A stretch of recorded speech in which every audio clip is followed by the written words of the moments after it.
Orchids are an ancient species of flower that have an incredibly unusual life cycle.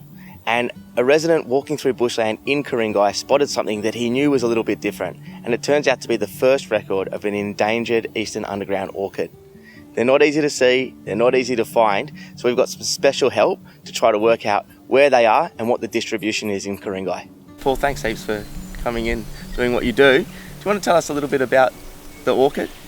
Yep, so the Eastern Australian underground orchid is an orchid that lives under the ground and only puts up a flower under the leaf litter. So it's extremely difficult to find. We only know of a few locations, and so it's amazing that we've got a new location within the Ku-ring-gai area. And we're using detection dogs to help us find these very elusive plants. Without the detection dog, what would the likelihood of sort of being able to discover these plants be?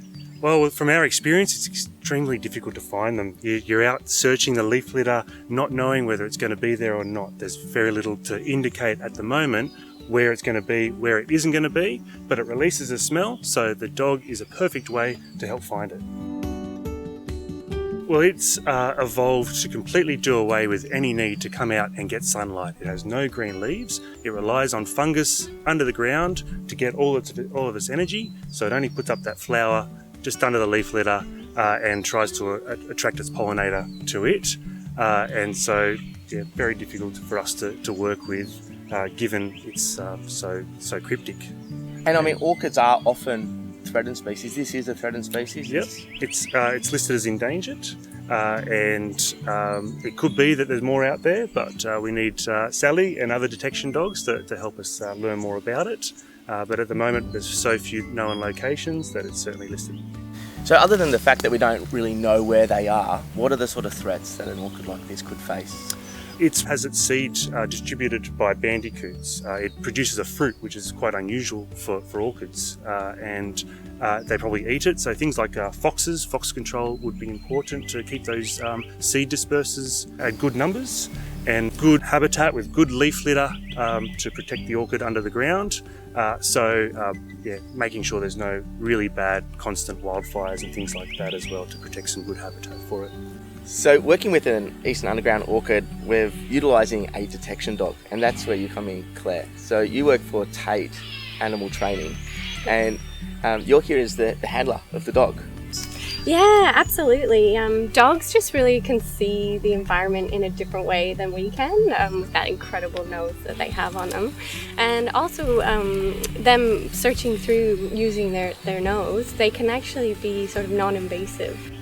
So Sally's just over 6 years old now. She's been working as a conservation detection dog for the past 5 seasons on the hawkweed eradication program. She absolutely loves her job. Searching for something is really just a huge game for her, and it's so much fun. Her reward is a ball, a tennis ball. She loves that. When she does find that target odor, she's so excited to get that ball.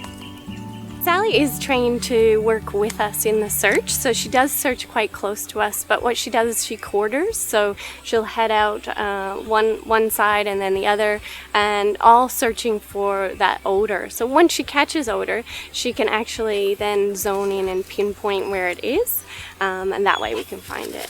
So this big collar on Sally is a GPS tracker. It means that we can get her track logs and see every spot she's been to and where she's searched, and then we can tell where we still need to search for the next day.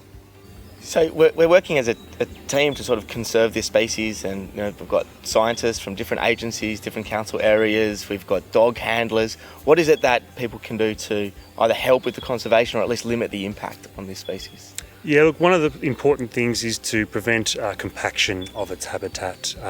So stay on the tracks, enjoy the bushland from those areas that you already know you should be. If bandicoots are important for our seed dispersal, then make sure that your dogs aren't getting out and your cats aren't getting out and impacting that wildlife.